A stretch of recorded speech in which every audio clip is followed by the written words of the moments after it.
Now, I know a lot of people were expecting this episode to be quite silly and inessential before it aired.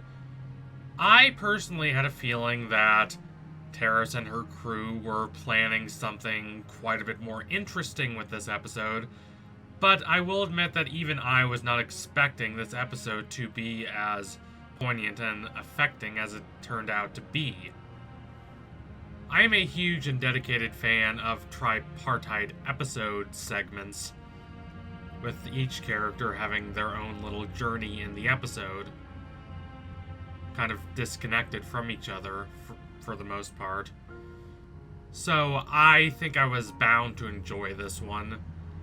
But even I thought it would be a lighter episode. I did not expect that it would be so philosophical and incisive when it comes to dealing with feelings of guilt, rejection, and longing. My favorite segment in the episode is the one with Ida confronting the owl beast and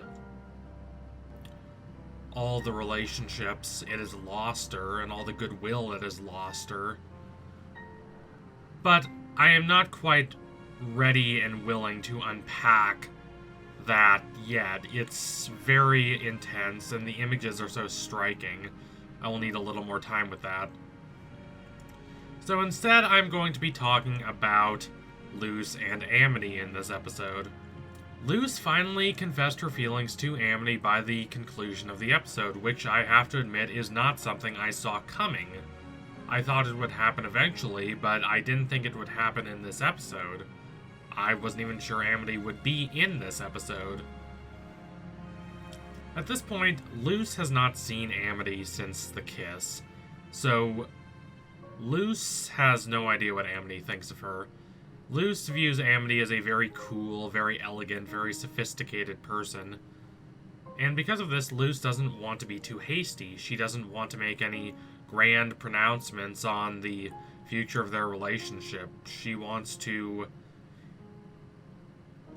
try and wait and see how Amity is feeling and try and devise a strategy that does not open herself up to being mocked.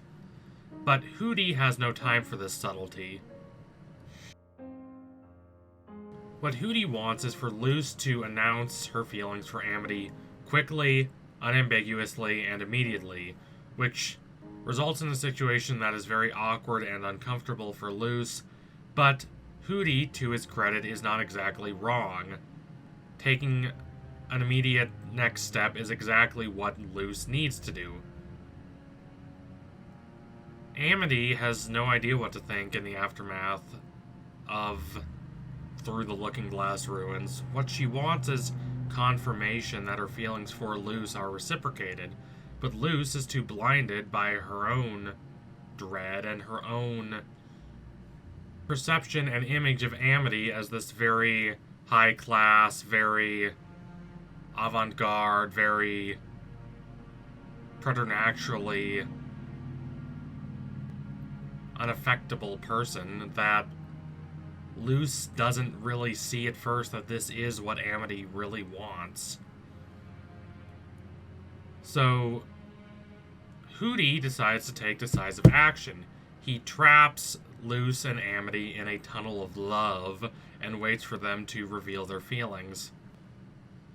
This is a fairly common trope.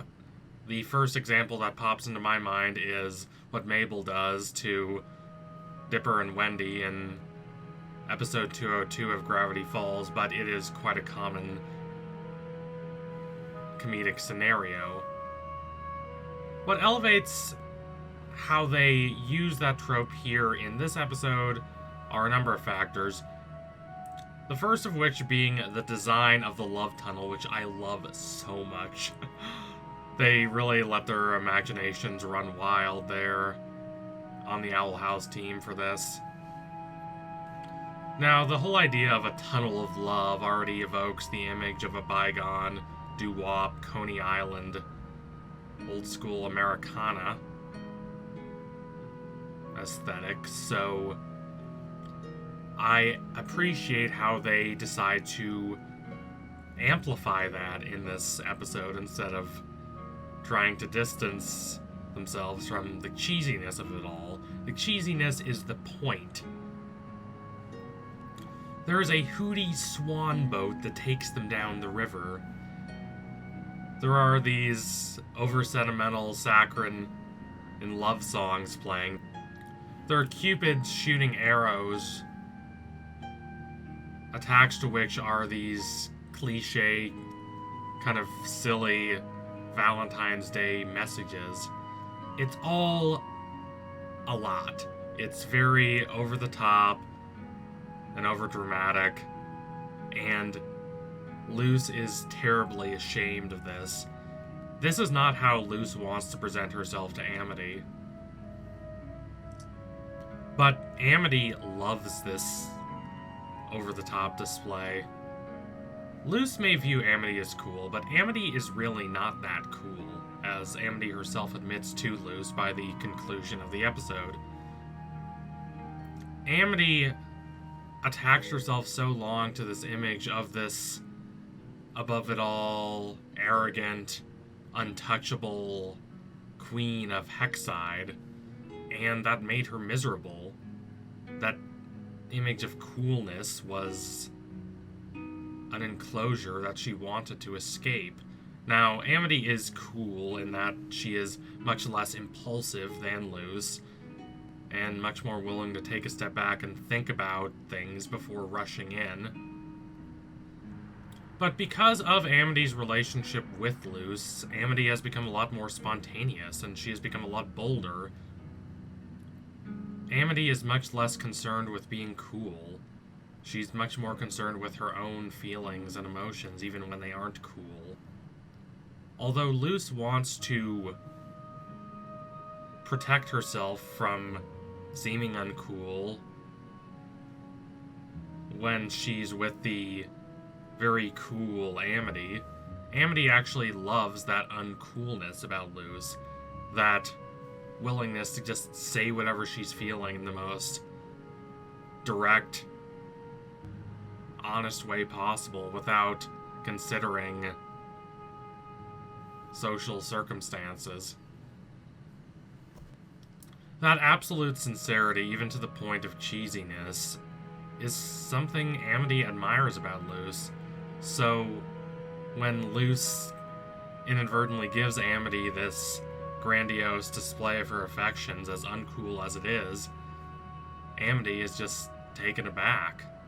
She adores it, and this is why she is so heartbroken when Luzs tries to distance herself from that open display of affections, saying, "Oh, I didn't mean to do this. This is not my intention. This was just Hooty's doing." Luzs doesn't understand Amity's disappointment at first. Amity takes Luzs' rejection of this saccharine, over-sentimental display as a rejection of their relationship itself. Hooty, despite rushing in where social propriety would perhaps say to stay back and let people figure things out for themselves, Hooty still helped them more than he honestly knew.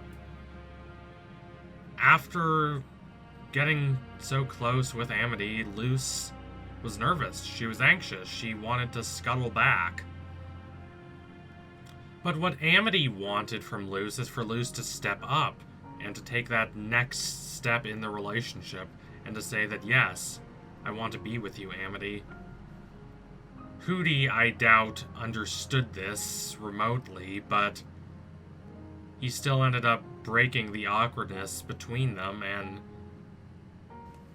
helping them admit the truth about their affections for each other. Now, on one hand, this is just a traditional sitcom misunderstanding plot, but I think it works very well, as opposed to the misunderstanding plot we had last week in Ida's Requiem, which I did not think really worked at all. That one felt kind of contrived and cheap. This one doesn't. This feels organic. I totally believe that Hooty would do this, and I totally believe that these two, Luzs and Amity, would react like this when placed in this situation. It's a case of Luzs not really knowing how she appears to the people she cares about, which is a common and regrettable situation. Sartre and de Beauvoir talk a lot about how we can only know ourselves as subject. We cannot ever really know ourselves as object, as other people see us. We can only see their perceptions of us through how they react toward us. Luzs is so concerned with appearing cheesy and corny. These are aspects of herself that she wants to conceal, so as to present what she believes is the best and most socially acceptable side of herself to Amity. But what Luzs does not understand is that the very aspects of herself that Luzs wants to conceal, the uncool aspects of herself, are exactly why Amity has fallen in love with her as much as she has. It is worth noting that when Amity sees Luzs making this extravagant display, Amity has no problem whatsoever believing that Luzs was behind it. At first. This would not have been the case if the roles were reversed, and Amity did something like this for Luzs. Luzs would believe that there was some other factor at play. Amity is able to believe this of Luzs because it plays into the perception Amity already has of Luzs. She is the kind of person who would make a display like this: grand, over-sentimental, uncool, and very corny. Earnest to the point of embarrassment, and unwilling to modulate her behavior based on what other people believe is the right and proper thing to do. Unafraid to express the pure intensity of her feelings. Amity likes this about Luzs, and Luzs does not really understand that. For so long, Luzs has viewed these aspects of herself as a negative. She has viewed these aspects of herself as aspects she needs to conceal and stop from being seen by other people. Even Amity, when they first meet, back when Amity is a very different person, mocks Luzs for these open displays of emotionality, for her uncoolness. But the present Amity, the Amity who has grown and changed because of her exposure to Luzs and because of all the time she spent with Luzs, Amity loves this about Luzs. She loves that complete lack of fear, that complete lack of a desire to withhold one's true feelings based on what is considered appropriate.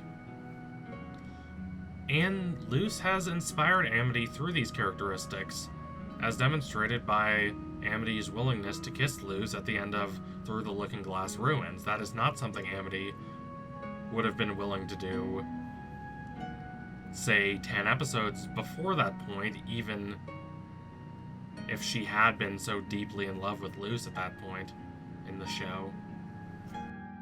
So, what will happen to their relationship going forward? I have to say, I don't know. They are officially a couple now, which Hooty helpfully confirms by the conclusion of the episode, so I imagine that will add a lot more weight to whatever happens in the next episode, in which Amity is going to need to care for a sick Luzs. As for me, I really hope we get to see Amity's parents again. I have been waiting for them to make a reappearance since episode 2.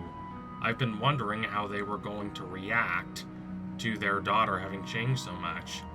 I've been waiting for the consequences of Amity's actions to appear, and I've been waiting to see what she does in response to those consequences. But I suppose we will see in the future. For now, let's just appreciate this wonderful, zany, silly, beautiful segment of this great episode. So thank you all for watching. If you liked what you saw today, do not forget to like, comment, and subscribe. Donate to my Patreon if you can and you want to see more videos like this. Keep watching The Owl House. This was an unexpected delight of an episode, and I will be making at least one more video about it in the future, so stay tuned for that. Also, I'm interested to see what y'all think of Luzs and Amity. What do you think is next for the couple? Please comment in the comments below if you have any interesting observations on that front, or if there's anything you want to say about this video at all. So anyway, tune in soon for my next analysis. It will be coming soon. That I promise you. Thank you all again. Adios, comrades.